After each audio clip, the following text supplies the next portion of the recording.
My parents kicked me out in 12th grade for being pregnant. 21 years later they showed up uninvited on my doorstep. Let us see the child, Mom whispered, her eyes wet with fake remorse. Dad stood behind her, arms crossed like a man doing me a favor. We just want to connect, he added. Family's family. I looked them up and down and calmly opened the door. What they heard next turned their faces pale. A voice from inside called out, "What child? What are you talking about?" My name is Cassidy Lennox. I'm 38. And if you think you know how this ends, stay tuned.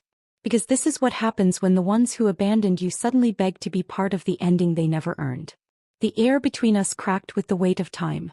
I could hear the microwave humming inside, the faint click of a teacup being set down, while their eyes darted past me, desperate to see into a home built without them. No photos of a child on the walls. No toys on the floor. No evidence of innocence. Just me and the life I made from ash and silence. Dad cleared his throat. Mom looked down at her hands. They were waiting for a reunion. A tearful moment, maybe even forgiveness. Instead, I stepped forward and said something I'd rehearsed for 21 years, but never thought I'd get to say aloud. You can't miss someone you chose not to know. Then I shut the door halfway, just enough to keep them guessing, and whispered one word that made Mom's knees tremble. Why? Her lips quivered as if the word cracked a dam she'd built over 2 decades. She reached for my arm. I stepped back. You don't understand, she whispered. We were scared. You were 17. We thought we were helping. Helping? I laughed softly. You threw me out with a garbage bag and a cheap umbrella during a thunderstorm. Dad finally spoke. We figured you'd get rid of it. It wasn't sustainable. Not him. Not her. Just it. I looked him dead in the eyes. You didn't even ask. His jaw clenched. You made your choice. Yes, I said. I made my choice, to survive. I worked 2 jobs while finishing school at night. Lived in a shared flat with peeling walls and silverfish. Stitched my future together with duct tape and desperation. And not once did they reach out. No calls. No letters. No help. Just silence. Now they stood on my porch like time owed them a reunion. You said what child? Mom finally asked. Please, do you mean? A voice from behind me interrupted. Babe, you okay? My partner, Jordan, stepped into view, tall, soft-eyed, holding a mug of jasmine tea. Mom's face twisted. Dad's eyes scanned him, confused. Then realization hit. There never was a child, I said quietly. Turns out when you have no one, you learn to become everything you need. Dad stepped forward. Wait, so all these years? I nodded. All these years you hated a daughter that never existed. You kicked out a girl for something that didn't happen. You built your guilt around a ghost. Mom began to cry. And for the first time in 21 years I smiled. You didn't lose a grandchild, I said. You lost me. They didn't move, just stood there frozen on my porch like statues crumbling under the weight of truth. So that's it? Dad finally asked. You just cut us out? I tilted my head. You cut me out first. Remember? Mom clutched her purse tighter, her voice suddenly brittle. But we're still your parents. Blood doesn't disappear. I stepped forward, letting the silence grow teeth. You're right, I said. Blood doesn't disappear. But wounds scar over when left untreated. Jordan stayed beside me, quiet, warm hand on my back. We thought we were doing what was best, Mom murmured. We thought you'd come back. I laughed. It slipped out like air after drowning. You expected me to come back after being told I was a mistake. A shameful secret? They told my friends I'd gone to boarding school. Told the neighbors I'd moved abroad. Told themselves I'd failed. But I didn't. I built a life without them. A home with no ghost. A love with no conditions. You lost the right to see how strong I became, I whispered. You lost the right to be proud. Dad looked down, his voice cracking. We were wrong. I nodded. Yes. You were. Then I gently closed the door. Inside, Jordan wrapped me in silence and we stood in the hallway letting the moment settle. My phone buzzed. Unknown number. You're still our daughter. We still love you.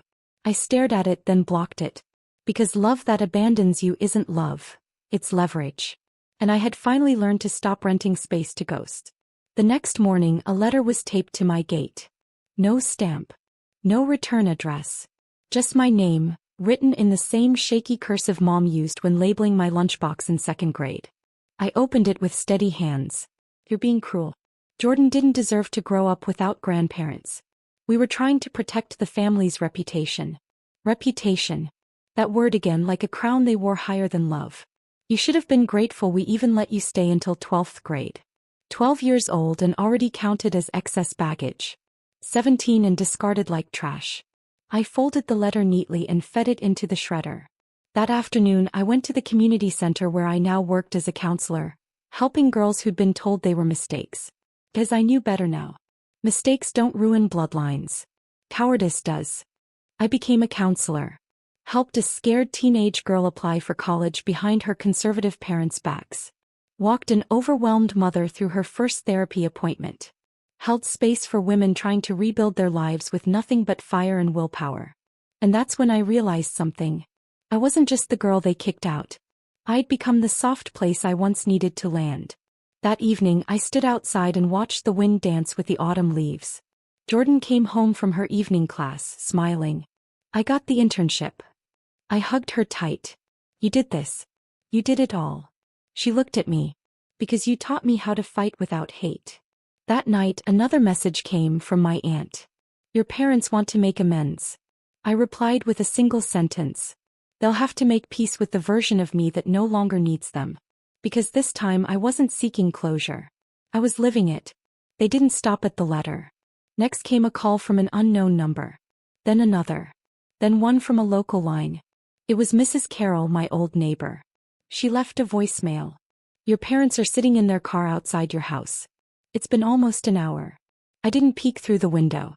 Didn't stir my tea. Just sat at my kitchen table letting the silence cradle me. They were waiting for the girl they left behind. But I no longer owed them that version of me. Still, curiosity curled around me like smoke. Hours later I stepped outside. They were gone. But on my porch sat a photo album. Our family. Every page carefully arranged, though I wasn't in most of them. Until the very last. A single photo. Me, 17, standing in front of the bus station with a suitcase. On the back in Mom's handwriting. I'm sorry we couldn't see you then. The guilt was heavy. Deliberate. It didn't feel like love. It felt like a rope tossed after I'd already learned how to swim. I took the album inside and placed it under the sink. Not in a fire, not in a shredder, just out of reach. Because I'm allowed to remember. And I'm allowed to forget. The next day Jordan and I sat on the porch. She asked gently, would you ever let them meet me? I paused. Only if you ever want to see what cowardice looks like dressed in Sunday clothes. He grinned. Then I'm good. But I could feel the wind shift. Something or someone wasn't done yet. They came back on Sunday. Same car. Same spot. Dad leaned against the hood like it still gave him authority. Mom clutched something to her chest. A dish. Maybe pie. Bribery baked into crust. I didn't open the door. Instead I opened the app linked to their utilities. One overdue notice. The third was for home insurance. One I'd quietly paid for years. With a single swipe I ended it. At 3:47 p.m. my phone buzzed. Mom, we're here. Please come out. And we brought something for Jordan. You don't have to forgive us. Just let us talk. Almost did. But then I remembered the voicemail from Jordan's 4th birthday. We're sorry we can't make it. Things are tight right now. Maybe next year. And the next. And the next. I opened the door slowly, not to let them in but to let the moment hang. Their faces lit up then froze. Because I wasn't alone. Jordan stood behind me holding the envelope they'd left earlier. She extended it forward, her hands steady. You forgot this. Mom reached out but Jordan pulled it back. It's not needed, she said softly. We're okay without you. Dad blinked. We're just trying to. I cut him off. You're trying to feel better, not make things right. They left the pie on the steps. That night I threw it out, still in the dish.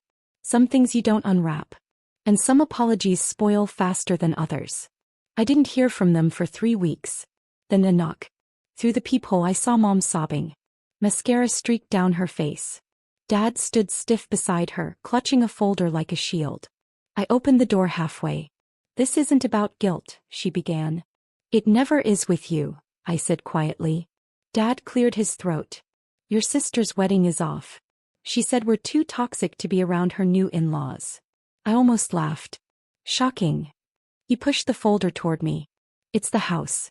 We're losing it. We thought we had more time, but the payments. The ones I used to cover, I finished. They looked up at me with hollow eyes. Two people who built a home on one daughter's back, then burned the bridge behind her. We thought if you came home, help just this once. Jordan walked into the hallway, rubbing sleep from her eyes. She didn't ask who they were. He didn't need to. I stepped forward, holding the folder in one hand and my daughter's hand in the other. You asked me to grow up fast, I whispered. To survive without you.